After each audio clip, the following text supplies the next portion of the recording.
لله الحمد لله نحمده ونستهديه ونستغفره ونعوذ بالله من شرور أنفسنا ومن سيئات أعمالنا من يهد الله فلا مضل له ومن يضلله فلا هادي له أشهد أن لا إله إلا الله وحده لا شريك له وأشهد أن محمدا عبده ورسوله اللهم صل وسلم على سيدنا محمد وعلى آله وصحبه أجمعين سبحانك لا علم لنا إلا ما علمتنا إنك أنت العليم الحكيم ولا حول ولا قوة إلا بالله العلي العظيم أما بعد فيا أيها المؤمنون اتقوا الله أوصيكم ونفسي بتقوى الله وطاعته لعلكم تفلحون.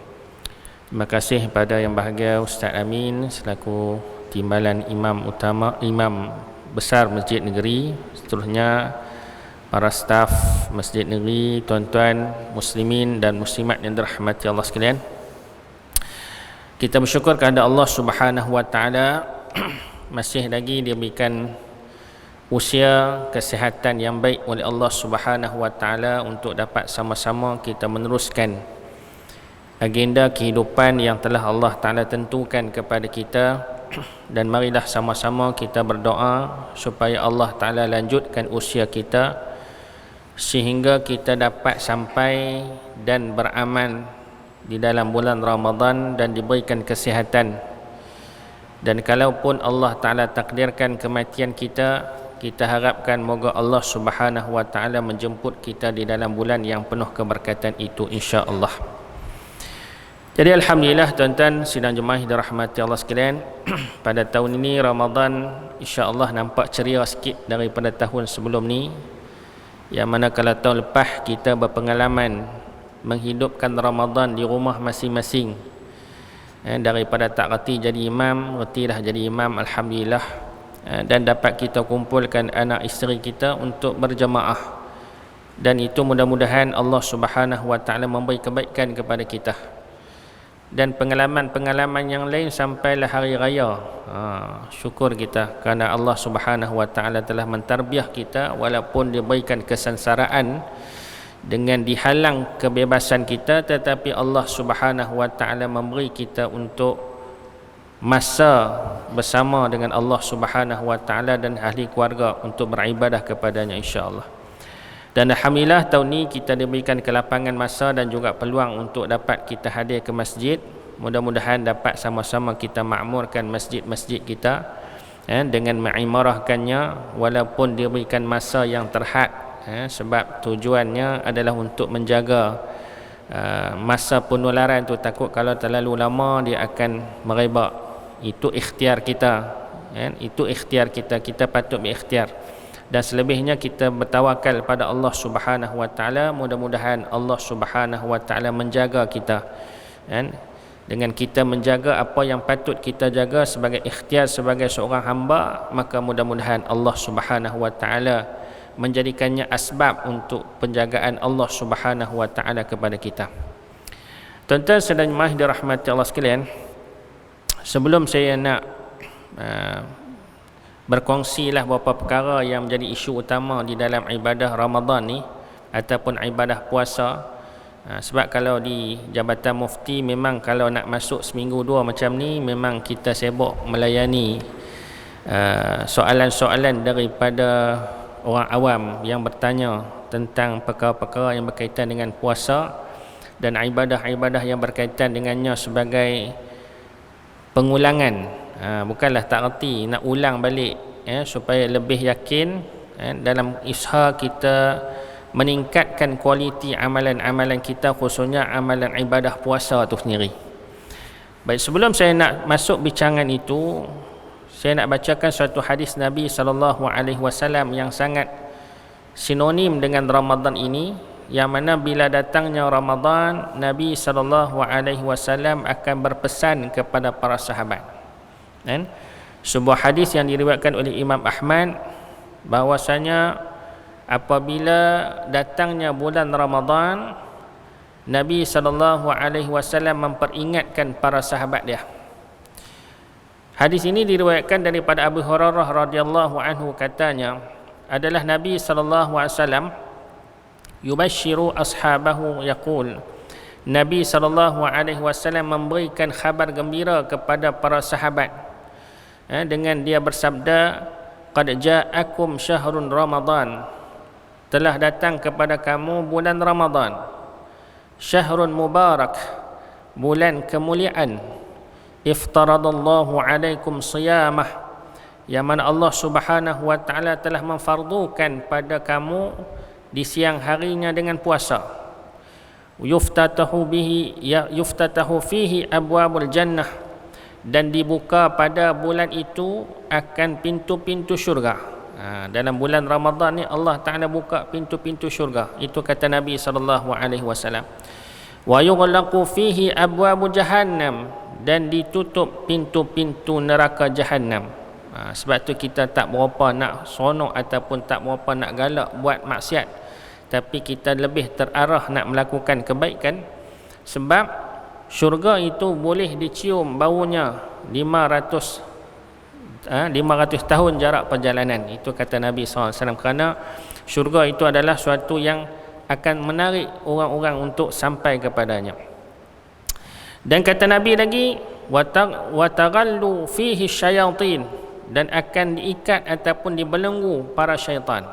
Syaitan-syaitan akan menjadi payah untuk nak menggoda manusia. Sebab tu kita tak berapa nak buat sangat, sebab tidak ada dorongan, cuma nafsu kita. Kalau nafsu jahat tu ada, itu tetap melakukan kejahatan, tapi dia akan terhad sikit, sebab tidak ada godaan syaitan. Kerana bulan Ramadan ni Allah Ta'ala dah tutup dan dibelenggu syaitan-syaitan supaya tidak mengganggu umat-umat Muhammad yang sedang beribadah. Kemudian kata Nabi lagi, fihi lailatun khairum min alfi syahrin, dan pada bulan Ramadan itu juga ada satu malam, lailatun khairun min alfi syahrin, satu malam yang lebih baik daripada 1000 bulan. Itu yang disebut sebagai malam Lailatul Qadar. Man hurima khairaha faqad harima, maka sesiapa yang diharamkan kebaikan padanya, siapa-siapa yang tak dapat kebaikan daripada Ramadan itu, maka sesungguhnya dia telah haram, maka dia telah tak dapatlah kebaikan itu. Maksudnya siapa yang diharamkan kebaikan dalam bulan ini, bulan Ramadan, maka dia tak akan dapat kebaikan yang banyak yang memang Allah Ta'ala sediakan kepada orang-orang yang berada di dalamnya. Itu peluang kita, tuan-tuan. Satu lagi hadis Nabi SAW, saya tak mahu nak hurai sangat hadis ni, hadis ni selalu insya-Allah nanti kalau tazkirah nanti akan dihuraikan, cuma saya nak peringat sebagai mukadimah ni, hadis-hadis Nabi SAW tentang permulaan Ramadan ni. Ada satu lagi hadis yang diriwayatkan oleh Ibn Hibban di dalam kitab Targhib wa Tarhib, yang mana Nabi SAW satu ketika, tak diceritakan bila, tapi ketika Nabi SAW sa'ida mimbara, naik mimbar, satu ketika Nabi naik mimbar, faqala amin amin amin. Jadi satu ketika dikisahkan bahawasanya Nabi SAW naik ke mimbar, tak diceritakan pula dia khutbah Jumaat ke ataupun dia bertazkirah, tapi ketika itu satu tangga ke satu tangga Nabi sebut amin amin amin. Qila, kemudian para sahabat bertanya kepada Nabi SAW. Bila para sahabat tanya ni, selepas habis Nabi turun dari mimbar lah, lepas Nabi turun daripada mimbar, sahabat tanya, ya Rasulullah, innaka sa'idta mimbara, wahai Rasulullah, bahawasanya ketika mana kau telah naik mimbar tadi ni, faqulta amin amin amin, engkau telah berkata amin amin amin. Jadi para sahabat heran, sebab selalunya bila Nabi naik mimbar terus tak ada pun ucapan-ucapan apa. Jadi mungkin sahabat tanya ni ada satu baru ke ya Rasulullah, sebab disebutkan amin amin tu, maka para sahabat rasa heran. Faqala Rasulullah sallallahu alaihi wasallam, maka Nabi SAW telah berkata ataupun bersabda, inna Jibril alaihi salam atani. Pada ketika itu, ketika Nabi naik mimbar tu, Ketika itu ada para malaikat di sisi mimbar. Malaikat Jibril datang kepada Nabi SAW pada ketika itu. Faqala, Jibril kata, man adraka syahra ramadana falam yughfar lah fadaqala an-nar fa'ab'adahu Allah faqul amin. Faqultu amin. Maka ketika itu Jibril berkata, man adraka syahra Ramadan, siapa-siapa yang telah mendapat bulan Ramadan. Panjang umur, hidup dalam bulan Ramadan. Siapa dah dapat Ramadan, falam yughfar lah, sedangkan dia tidak diberikan keampunan oleh Allah Subhanahu wa taala, maka dengan sebab itu dia boleh masuk ke dalam neraka. Fadakhalan nar, maka dengan sebab Allah taala tak ampunkan dia, maka menyebabkan dia boleh masuk ke dalam neraka. Maka kata Jibril, fa'ab'adahu Allah, moga-moga Allah Subhanahu wa taala menjauhkannya daripada neraka itu. Faqul qul amin. Jibril kata, wahai Muhammad, katakan amin. Faqultu amin. Maka sebab itulah aku kata amin, kata Nabi sallallahu alaihi wasallam. Para sahabat tak dengarlah, Nabi dengar ketika itu. Kan? Maksudnya hak yang pertama Nabi kata amin tu pasal apa? Sebab malaikat Jibril kata, rugilah siapa-siapa yang telah didatangi Ramadan kepadanya, maknanya dia sampai dalam bulan Ramadan tapi dia tak berusaha untuk mencapai keampunan daripada Allah, dan Allah Ta'ala tak beri keampunan dan menyebabkan dia masuk neraka. Maka malaikat Jibril kata, aku doakan moga jauhlah kita daripada sifat itu. Maka Jibril kata amin, katakan Muhammad amin. Amin. Maka Nabi pun berkata amin. Mana Nabi mendoakan supaya kita dijauhkan daripada orang-orang yang tidak mengambil peluang apabila datangnya Ramadan, dia tak berusaha untuk menjauhkan dirinya daripada api neraka Allah dengan tidak diberikan keampunan oleh Allah Subhanahu wa taala. Bulan Ramadan ni kita kena usaha untuk mengharapkan keampunan daripada Allah Subhanahu wa taala. Sebab itu tuan-tuan sedang jemaah dirahmati Allah sekalian, kan? Hari kita habiskan hadis tu. Cuma kita nak kaitkan, Allah Subhanahu wa taala telah sebutkan di dalam Al-Quran tentang kewajipan puasa ni, sebagaimana di dalam surah Al-Baqarah ayat 183, firman Allah Subhanahu wa taala, a'udzubillahi minasyaitonir rajim, ya ayyuhalladzina amanu kutiba alaikumus shiyam kama kutiba alal ladzina min qablikum la'allakum tattaqun. Wahai orang-orang yang beriman, telah difardukan kepada kamu puasa sebagaimana yang telah difardukan kepada orang-orang yang terdahulu daripada kamu. La'allakum tattaqun, mudah-mudahan, moga-moga kamu menjadi manusia yang bertakwa. Baik, ayat ni tuan-tuan, kalau kita lihat dari sudut tata cara sebutan Allah Subhanahu wa taala, dalam Allah Ta'ala mewajibkan kita berpuasa, di situ adanya rahmat Allah. Ayat ni ada sifat rahmat Allah Subhanahu wa taala. Mana kita dapat rasa ataupun kita dapat kesan sifat rahmat Allah? Yang mana daripada ayat tu Allah Ta'ala kata la'allakum tattaqun, mudah-mudahan kamu bertakwa. Maknanya Allah Ta'ala telah menyediakan ibadah puasa ini dengan tujuan untuk kita mendapat kedudukan yang baik, mendapat tingkatan yang baik di sisi Allah Subhanahu wa taala, menjadi manusia yang baik. Sebab sifat takwa tu dipenuhi dengan kebaikan. Sifat rahmat Allah Subhanahu wa taala mewajibkan puasa itu tujuannya untuk menjadikan kita ni manusia yang baik. Itu sifat rahmat Allah Subhanahu wa taala. Maka kalau sekiranya kita telah berada dalam suasana yang dipenuhi dengan kebaikan, tiba-tiba kita tidak mendapat kebaikan, maka kita dianggap orang yang rugi dan sangat celaka. Wal'ayazubillah. Celaka kita kalau duduk dalam keadaan Ramadan, tiba-tiba kita tak dapat peluang keampunan daripada Allah. Sedangkan kata Nabi SAW dalam hadis yang lain, yang mana Allah Subhanahu wa taala telah menyediakan keampunan kepada kita, untuk kita berebut mengambil peluang keampunan daripada Allah Subhanahu wa taala. Dan Allah Taala bagi masa-masa pula dalam Ramadan ni peluang untuk kita minta doa, mintalah kepada Allah Taala. Dan waktu yang sangat mustajab waktu sahur. Yang keduanya waktu nak dekat buka puasa. Itu dua waktu yang sangat mustajab untuk kita berdoa, dan doa yang paling Allah Ta'ala nak dengar waktu kita nak berdoa itu ialah keampunan dia. Minta ampun daripada Allah Subhanahu Wa Ta'ala daripada dosa-dosa. Maka rugilah kalau kita dah dapat peluang yang macam tu, tiba-tiba kita tak rebut ambil peluang untuk mohon keampunan daripada Allah Subhanahu Wa Ta'ala. Baik, balik kepada hadis yang kita baca tadi. Hadis daripada yang diriwayatkan oleh Ibn Hibban. Amin yang pertama tadi pasal datangnya Ramadan. Kemudian kata Jibril lagi, waman adraka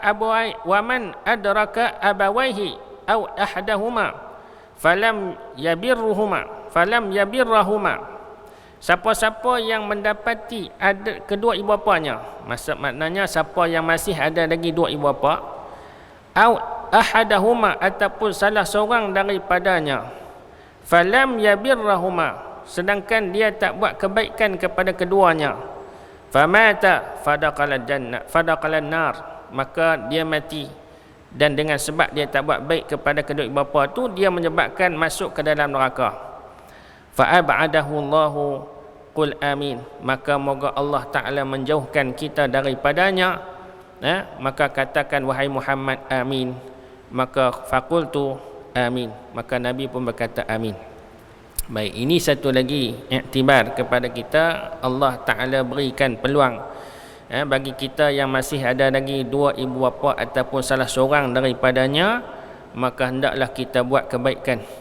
Buat kebaikan kepada keduanya, kerana mereka adalah pintu syurga kita. Daripada mereka boleh kita dapat kebaikan dan juga keampunan daripada Allah Ta'ala juga. Kalau siapa-siapa yang mati dalam keadaan dia tak buat baik kepada kedua ibu bapanya, maka dia layak untuk masuk ke dalam neraka Allah, wal'ayazubillah. Maka sebab tu Jibril kata, wahai Muhammad, doakan moga kita jauh daripada sifat itu. Maka Nabi pun kata amin. Mudah-mudahan tuan-tuan, Ramadan nak mai ni, salah satu keampunan yang kita kena usahakan ialah mohon keampunan kepada dua ibu bapa kita. Sebelum kita mohon keampunan kepada Allah Subhanahu Wa Ta'ala, redha mak ayah kita tu adalah utama juga.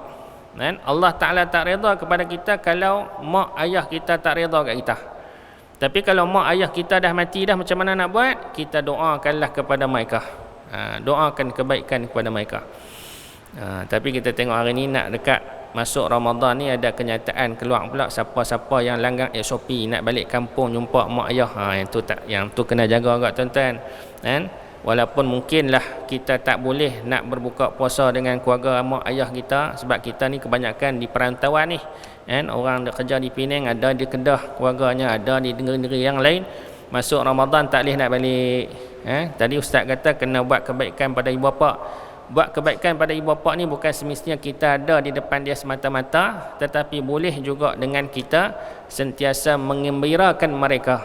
Mereka pun faham, insya-Allah kalau kita tak balik pun kita mendoakan mereka dan telefon tanya khabar, insya-Allah itu pun boleh mengembirakan mereka.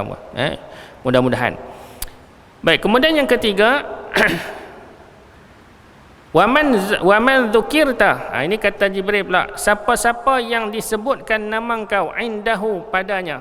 Mana siapa-siapa yang disebutkan nama Nabi Muhammad sallallahu alaihi wasallam, falam yusalli alaika, dan dia ni sama sekali tak mengucap salam kepada engkau, fa ab'adahu Allah, maka mohon dijauhkan Allah Ta'ala daripada sifat itu. Qul amin, katakan wahai Muhammad amin. Faqultu amin. Maknanya hadis yang maksud yang ketiga ni, Jibril mendoakan supaya kita ni menjadi orang yang apabila dengar nama Nabi ataupun selawat kepada Nabi orang lain sebut maka menjadi satu adab kepada kita untuk kita menyahut dengan selawat juga. Contoh saya sebut Allahumma salli ala Sayyidina Muhammad, maka tuan-tuan pun kena sama-sama berselawat. Tapi siapa yang tak berselawat, maka dia mendapat kerugian yang besar. Dia dikira sebagai orang yang takabur, orang yang jauh daripada rahmat Allah Subhanahu Wa Ta'ala. Jadi sebab tu kalau kita dengar selawat, maka kita kena berselawat, dan jangan jadi orang yang membenci kepada selawat. Tambah pula bila Ramadan ni ada pula kita duk buat salah satu daripada amalan kita, khususnya di tanah Melayu ni, bukan di Malaysia saja, di kawasan Asia ni, salah satu adat kita ialah kita selang-selikan tarawih itu dengan selawat. Yang ni pun ditanya soalan berkenaan dengan selawat antara tarawih ni, macam mana hukum dia. Memanglah tak ada amalan Nabi SAW secara langsung yang Nabi buat. Kalau sembahyang tarawih, Nabi bukan sembahyang tarawih macam kita sepanjang malam. Nabi hanya buat beberapa ketika saja, lepas tu Nabi tak buat dah. Tujuannya untuk tidak menyusahkan umat dia. Pasal sembahyang tarawih itu adalah amalan sunat. Nabi hanya memfokuskan yang fardu, supaya yang fardu tu kita tumpukan, manakala yang sunat ni sifatnya tatawwu', sifatnya adalah sukarela. Siapa yang nak buat, siapa tak mau buat terpulang. Tapi perbuatan Nabi SAW tu adalah satu sifat keringanan kepada umat dia, supaya kita ni tak jadi berat. Bila kalau Nabi buat setiap malam, maka dah jadi satu kewajipan pula kepada kita. Sedangkan sembahyang 5 kali sehari semalam pun payah kita nak istiqamah, tambah pula masuk istiqamah secara berjamaah, tambah pula lah kalau kata nak buat sembahyang tarawih secara berjamaah ni, tuan-tuan. Tapi kalau kita boleh buat, alhamdulillah. Pasal apa boleh buat? Sebab rahmat Allah Subhanahu Wa Taala kepada kita. So soalan berkenaan dengan selawat tadi macam mana? Dalam kitab-kitab disebutkan tentang keumuman arahan Allah Subhanahu Wa Taala. Innallaha wa malaikatahu yusholluna 'alan nabi ya ayyuhallazina amanu shallu 'alaihi wa sallimu taslima. Maknanya daripada ayat tu faham Allah Taala suruh kita ni banyak berselawat kepada Nabi. Dan tidak ada waktu khusus. Sebab tu para ulama kata, Imam Nawawi sebut dalam kitab berkenaan dengan selawat ni, janganlah kita anggap selawat antara sembahyang tarawih itu adalah satu sunnah, sebab dia bukan satu yang dibuat oleh Nabi SAW. Tapi kalau sekiranya kita isi kelompongan masa itu dengan berselawat, itu lebih baik. Kita tak anggap macam mana kita amalkan tu mesti buat. Tak, kalau tak buat pun tak apa. Tapi kalau kita buat, itu satu kelebihan. Macam kita duk amalkan malam Jumaat dengan baca Yasin itulah. Dia tidak ada satu nas pun kena baca malam Jumaat. Sebab tu kalau malam ni kita tak baca Yasin, tuan-tuan jangan duk marah pula pihak pengurusan masjid, apa ni tak buat ni. Lalu kita duk buat, malam ni tak buat, duk ganti pula dengan tazkirah. Dah selalu main, ada pula yang bawa ayat nak tak tengah ni nak baca Yasin, tiba-tiba tak buat. Jangan anggap perkara tu wajib. Tapi kalau kita buat, tak ada masalah. Kerana memang ada hadis secara umum yang Nabi SAW menganjurkan kita untuk membaca Yasin, khususnya apabila kita mengharapkan keampunan daripada Allah Subhanahu Wa Taala. Ada hadis-hadis yang dikumpulkan oleh para ulama berkenaan dengan kelebihan surah-surah tertentu. Ada surah-surah yang Nabi galakkan kita baca setiap malam, antara surah Al-Mulk, begitu juga surah Yasin, digalakkan, Nabi menggalakkan untuk kita baca setiap malam. Dan hari Jumaat serta malam Jumaat ada pula surah khusus yang digalakkan oleh Nabi, iaitu surah Al-Kahfi. Jadi buatlah. Dan kalau kata kita pilih nak baca surah Yasin, tak ada masalah. Cuma kita jangan anggap perkara tu wajib. Jadi sebab tu bila kita tak buat, tak ada masalah. Jadi kalau kata kita dah istiqamah, buatlah. Kalau kata lepas ni nak buat di rumah ataupun sendiri, terpulang. Tidak ada larangan. Cuma tak dijadikan sebagai satu amalan yang dianggap mesti dan dapat pahala yang khusus, sebagaimana yang dikatakan amalan sunnah Nabi SAW tu. So maknanya kalau kita berselawat dapat tak pahala? Dapat. Kalau kita baca Yasin malam Jumaat yang kita khususkan, dapat tak? Dapat. Sebab malam tu adalah malam kemuliaan dan keberkatan, dan digalakkan untuk kita menambahkan amalan-amalan kita dengan segala kebaikan. Baik, tuan-tuan sedang jemaah yang dirahmati Allah sekalian, itu perkara-perkara yang patut kita fokuskan tentang kelebihan Ramadan ni. Baik, saya nak tengok salah satu isu yang sering ditanya. Antara soalan-soalan yang ditanya juga berkenaan dengan niat puasa, tentang niat puasa. Adakah boleh kita niat puasa 1 bulan terus, ataupun kita kena niat puasa setiap malam? Ini pun selalu diungkapkan. Baik, kalau kita tengok syarat niat tu dulu. pertama kita nak tengok apakah pengkhususan niat di dalam bab ibadat puasa ni. Dalam ibadat puasa ni sebagaimana disebutkan di dalam kitab-kitab fiqh, para ulama telah menggariskan panduan tentang niat. Para ulama telah menggariskan panduan kepada kita tentang niat, khususnya ketika berpuasa, bagi kita memahami bagaimana yang sepatutnya kita buat. Sebab kita faham tuan-tuan, definisi niat, kalau kita tengok dalam kitab-kitab fiqh disebutkan, niat itu adalah qasdu syai' muqtarinan bil fi'li, mengqasadkan sesuatu dan disertai dengan perbuatan. Itu definisi niat. Niat juga ialah kita mengqasadkan sesuatu di dalam hati, kemudian kita sertakan dengan perbuatan. Okey. Kalau kita tengok puasa ni pula dia berbeza. Kalau sembahyang memang bila niat tu dipakai masa bila? Ketika takbiratul ihram. Kalau dalam mazhab kita, niat itu terpakai ketika takbiratul ihram, Allahu akbar, maka terqasad dalam hati apa tujuan ataupun ketika kita nak mengangkat takbir tu apa yang kita nak buat. Sembahyang apa? Maka dah qasad ta'yin pada ketika itu.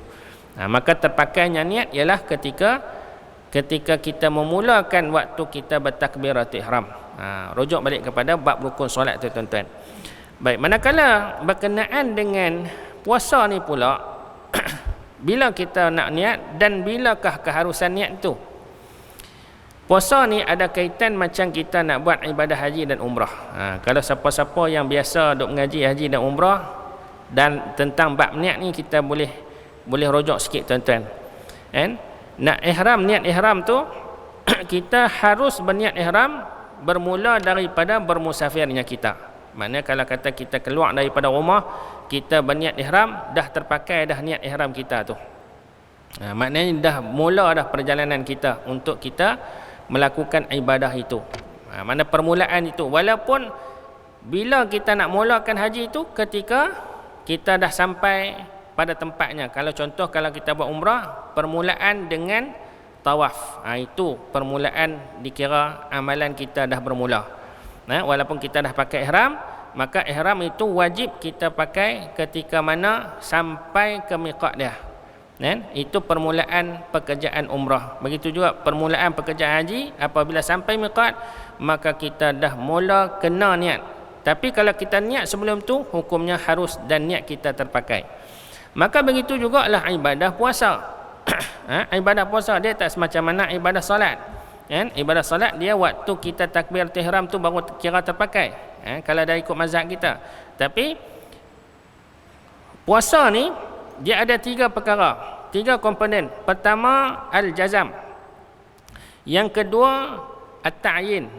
Yang ketiga at-tabyid. Ketiga at-tabyid. Baik. Jazam apa dia? Jazam ialah kita benar-benar memastikan perbuatan itu tanpa ragu-ragu. Maknanya kita nak buat apa? Jazam tu maknanya kita kena qasadkan apa yang kita nak buat. Contoh kita nak puasa, maka kita kena qasadkan perbuatan puasa itu. Kemudian kita ta'yinkan, iaitu penentuan jenis puasa. Seseorang yang ingin berpuasa perlulah menentukan jenis puasanya, sama ada ianya puasa Ramadan wajib ataupun puasa qada. Yang wajib ni sama ada qada, kifarah ataupun nazar, ataupun puasa sunat. Dia kena tentukan. Tidak memadai dengan berniat secara mutlak untuk berpuasa. Saja aku berpuasa esok hari kerana Allah Ta'ala. Jadi dia kena ta'yinkan. Ta'yinkan puasa apa. Sebab tu kita sebut nawaitu sauma ghadin an ada'i fardhu syahri ramadana hazihi sanati lillahi ta'ala. Itu satu bentuk lafaz niat yang lengkap. Kita tentukan puasa apa. Kalau kata kita nak puasa sunat, saja aku puasa sunat esok hari kerana Allah Ta'ala. Saja aku puasa Ramadan kerana Allah Ta'ala. Itu secara ringkas kita niat. Kena ada ta'yin niat puasa kita. Baik, kemudian kita kena tabyidkan. Tabyid tu menetapkan niat pada malam hari dalam tempoh dia. Sebab tu bila masa yang boleh kita berniat. Tadi kita sebut ibadah haji dan umrah. Bila masa yang harus dan boleh berniat, iaitu apabila nak memulakan musafir, kita keluar daripada rumah. Kalau lah ni kita niat haji dengan umrah tak jadi, sebab bukan kita nak pergi musafir. Kan? Niat tu bila? Waktu kita nak memulakan perjalanan itu untuk kerja haji dan umrah. Manakala untuk berpuasa, khususnya puasa Ramadan, bila waktu dia? Apabila masuknya waktu maghrib. Sebab masuk waktu maghrib ini dah kira hari yang berikutnya. Kan? Macam tadi sebelum maghrib, hari Khamis. Ni dah masuk maghrib, dah dikira Jumaat. Itu sebutnya orang sebut malam Jumaat. Kan? Sebab malam tu dah mula. Kan? Kita dalam Islam, permulaan hari ialah malam tu dulu. Daripada gelap ke siang. Itu dia. Tetapi kalau ikut jam matahari, mereka pukul 12 tengah hari baru tukar hari. Tapi kalau ikut jam Hijri, dia bermula dari maghrib masuk. Jadi waktu kita bermula harus niat tu ialah masuknya waktu maghrib. Sehinggalah terbitnya fajar shadiq. Maksudnya terbit fajar subuh ataupun masuk waktu subuh. Waktu dalam waktu imsak tu masih lagi kita boleh niat sebab tak masuk lagi waktu subuh. Bila masuk saja waktu subuh, maka habislah tempoh untuk kita berniat, khususnya bagi puasa fardu ataupun puasa Ramadan ini. Itu maksud tempoh dia. Pasal apa tuan-tuan? Kenyataan ini berdasarkan kepada hadis Nabi SAW yang diriwayatkan daripada Hafsah radhiyallahu anha. Nabi SAW sebut, man lam yujma'il siyama qabla al-fajri fala siyamalah. Barang sesiapa yang tiada berniat pada malam hari sebelum fajar ataupun sebelum terbit fajar, maka tiada puasa baginya. Maka siapa yang tak berniat pada malam hari sebelum fajar, maka dia tak dikira puasa. Mana dia tak niat malam tu, sedang-sedang dah subuh, dia terlupa niat, maka hukumnya puasa hari tu tak dapat. Baik. Yang ni yang banyak isu orang duk buka puasa kita. Kita waktu muda-muda dulu pun jadi lagu tu kan. Tak bangkit sok. Tapi apabila kita detailkan persoalan ni tuan-tuan, biasanya apabila kita dah buka puasa, kita dah ada azam tuan-tuan. Dah ada azam yang esok ni kita nak puasa. Kan? Biasanya kalau ada makan lebih, ni makan ni lagi lebih, kita niat nak tinggal habuan sahur. Tiba-tiba kita terlena, tak dan makan hak kita simpan tadi ni, dan terlupa kita kata nak niat. Pasal apa? Kita duk anggap niat tu mestilah kena lafaznya sekali. Maka sebab itu tuan-tuan, ramai di kalangan kita kata kita tak niat malam tadi, sedangkan malam tadi selepas buka puasa dia dah ada azam dia nak puasa pula hari yang berikutnya. Jadi hak azam itu juga dikira. Biasanya bila kita dah azam, kita dah tahu nak puasa apa, kita dah ada qasad esok untuk puasa Ramadan lagi. Maka itu dianggap juga terpakai niat itu, walaupun kita tak lengkapkan lafaz nawaitu sauma ghadin an ada'i fardhu syahri ramadhana hadhihi sanati lillahi ta'ala, tapi dengan adanya qasad yang kita nak berpuasa esok hari, dengan cara perbuatan, maknanya dengan kita siapkan bekalan sahur dan sebagainya, tiba-tiba kita tak lafazkan sahaja, maka niat itu terpakai juga kata para ulama. Sebab ada qasad dan ada ta'yinnya dan ada tatbitnya. Waktu tu dalam tempoh tu dah dikira. Baik, kita ringkaskan tuan-tuan, boleh tak kalau sekiranya kita niat sebulan puasa saja? Contoh nak masuk hari Senin, kita tengok 6 bulan, malam tu esok hari Selasa kita dah nak puasa. Malam tu kita pukul rata niat sahaja aku puasa untuk sebulan, aku berniat puasa untuk sebulan kerana Allah Ta'ala. Boleh tak? Kalau ikut pandangan yang mengharuskannya, itu adalah pendapat Imam Malik, mazhab Maliki, dan Imam Zufar mengatakan harus. Tapi dalam mazhab kita tak boleh niat secara sekaligus. Sebab apa? Hadis Nabi SAW tadi yang kita kaitkan dengan dia perlu berniat pada setiap malam sebelum subuh. Tapi kalau kita niat juga mengambil pandangan hak yang mazhab yang kedua sebagai backup, itu tak ada masalah. Boleh kita gunakan juga. Mana pada malam yang pertama sebelum kita nak puasa esok hari, kita niat dua. Satu, kita niat untuk sebulan. Kita niat untuk sebulan sahaja, aku puasa sebulan Ramadan kerana Allah Ta'ala, dan satu lagi nawaitu sauma ghadin, aku puasa esok hari kerana Allah Ta'ala. Jadi kita niat untuk cover kan? Tapi kalau kita ikut pada penjelasan kita tadi, pada setiap malam selepas buka puasa kita ada azam untuk puasa pula, yang tu pun dah dikira terpakai walaupun kita tak sebut lafaz secara lengkap, sebab dah ada qasad yang kita dah ada, tanda-tanda yang kita dah memang nak puasa esok hari, maka niat itu telah pun terpakai. Okey, itu isu yang pertama berkaitan dengan niat. Baik, kemudian tuan-tuan, isu yang sering juga ditanya oleh masyarakat kita ni ialah berkenaan dengan puasa ganti. Yang berkaitan dengannya iaitu puasa bagi orang yang tak berpuasa dalam bulan Ramadan, maknanya dia ada uzur syar'i, kemudian dia nak puasa dalam bulan Syawal. Isunya nak gabungkan antara puasa wajib dengan puasa sunat. Boleh ke tidak?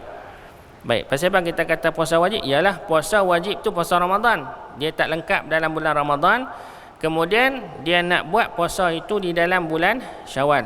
Sedangkan dalam bulan Syawal ni ada 6 hari yang digalakkan untuk kita berpuasa. Jadi boleh tak kita gabungkan dua puasa itu? Puasa wajib dengan puasa sunat di dalam satu perbuatan. Maka hukum asasnya tuan-tuan adalah harus. Kalau kita tengok dalam kenyataan Syekh Daud bin Abdullah Al-Fatani dalam kitab Bughyatul Tulab, dia kata, dan demikian lagi orang yang tiada puasa dengan uzur, sunat dia berpuasa 6 hari sunat Syawal, melainkan orang yang berpuasa Ramadan dengan tiada uzur, maka wajib ke atasnya menyegerakan mengqadakan Ramadan, kerana makruh mengerjakan sunat orang yang ada padanya qada Ramadan dengan tiada uzur, maka wajib mengerjakan qada terlebih dahulu. Baik, kalau kita tengok daripada kenyataan ini tentang hukum orang yang berpuasa, orang yang meninggalkan puasa kalau sekiranya dia tidak ada keuzuran. Bagi orang perempuan yang ada keuzuran, contoh orang yang datang haid, dia tak boleh nak puasa, maka bagi orang yang datang keuzuran ni adalah lebih utama dia mengqadakan puasanya tu terlebih dahulu, tapi harus untuk dia mentakhirkan. Harus dia mentakhirkan sebab dia memang dalam keadaan keuzuran yang diberikan oleh syarak. Maknanya dalam keadaan itu orang yang tidak berpuasa dalam bulan Ramadan disebabkan keuzuran yang diharuskan oleh syarak, maka dia boleh menggabungkan kedua-dua puasa antara sunat dengan puasa wajib sekali 6 hari itu. Niat dua dalam satu. Tapi kata para ulama, pahala tu kurang. Pahala tu kurang. Boleh, maknanya hak yang wajib tadi ni dah terangkat dengan puasa sunat tu. Maknanya puasa sunat 6 hari itu dapat, hak puasa wajib tu pun dapat, tapi pahala dia kurang. Maka yang lebih baik kita asingkan antara puasa sunat dengan puasa wajib. Dan dia boleh ganti pada waktu yang lain. Maknanya dia boleh ganti puasa wajib tu dalam waktu yang lain, sebab kelebihan waktu puasa dalam puasa 6 tu adalah khusus untuk orang-orang yang berpuasa wajib kemudian dia melakukan puasa 6. Jadi jawapan yang ringkas, boleh tak kalau kita gabung? Hukumnya boleh, tapi pahalanya kurang. Dan afdal kita asingkan antara puasa sunat dengan puasa qada yang wajib tu tadi. Walaupun dalam kitab tadi dia ada perbezaan antara orang yang tinggal dengan sengaja. Orang yang tinggal dengan sengaja, dia kata tak seharusnya menggabungkan puasa sunat dengan puasa wajib tadi. Dia kena buat secara satu-satu. Itu lebih tepat, sebab dia tinggalkan puasa tu dengan sebab bukan diberikan keuzuran oleh syarak, sedangkan dia menjadi seorang yang ma'asi, orang yang melakukan maksiat, maka tak sepatutnya dia mengambil satu kelebihan yang Allah Ta'ala berikan itu. Itu yang disebutkan oleh ulama di dalam kitab Bughyatul Tulab yang boleh kita faham berkenaan dengannya tu. Walau macam mana pun tak ada masalah bagi orang lelaki. Alhamdulillah, mudah-mudahan kita tak ada keuzuran yang boleh meninggalkan puasa tu, kecuali kalau kita musafir yang diharuskan oleh syarak. Tu pun kalau kita puasa lebih baik daripada kita berbuka. Itu dia tuan-tuan. Baik, itulah perkara-perkara yang sempat saya sebutkan berkenaan dengan isu-isu yang ada di dalam bab puasa ni. Dan satu lagi, mungkin tuan-tuan akan bertanya pula, mungkinlah di kalangan kita terpilih akan kena pula mengambil suntikan vaksin dalam tempoh kita berpuasa siang hari ini, macam mana? Apakah hukum kita mengambil suntikan? Yang ini pun telah dijawab oleh Menteri Agama kita. Hukumnya adalah tidak membatalkan puasa. Sebab apa? Sebab dia masuk ubat tu tidak melalui rongga yang terbuka. Yang masuk melalui rongga yang terbuka, itu batal puasa. Kemudian isu kalau swab macam mana pula? Swab ni ada perbezaan pandangan. Kalau kata ada orang yang kena swab waktu bulan Ramadan, ada mengatakan swab itu sebab dia masuk ke hidung, ataupun misalnya ke hidung lah, maka kalau dia masuk ke hidung, hukumnya membatalkan puasa. Kecuali kalau sekiranya orang itu dalam keadaan dia memang dikenal pasti dia kena positif, dia terpaksa kena swab berkali-kali dalam Ramadan tu, maka hukum kata para ulama tidak membatalkan puasa, tapi digalakkan untuk dia mengqadakan puasa. Maksudnya batal jugalah lagu tu.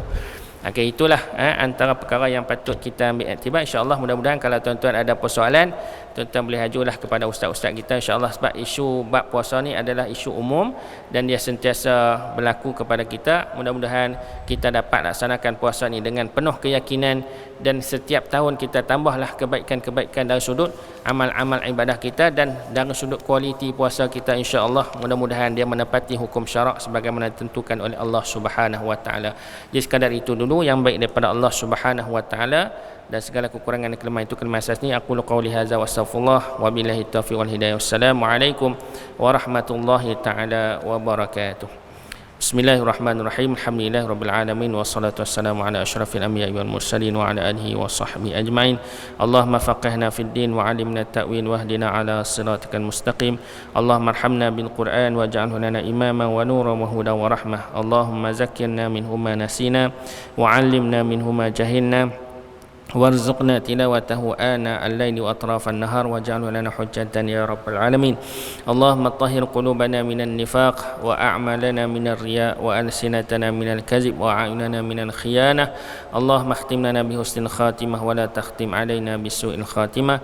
Da'wahum fiha subhanakallahumma wa tahiyyatuhum fiha salam wa akhiru da'wahum alhamdulillahi rabbil alamin. Taqabbalallahu minkum.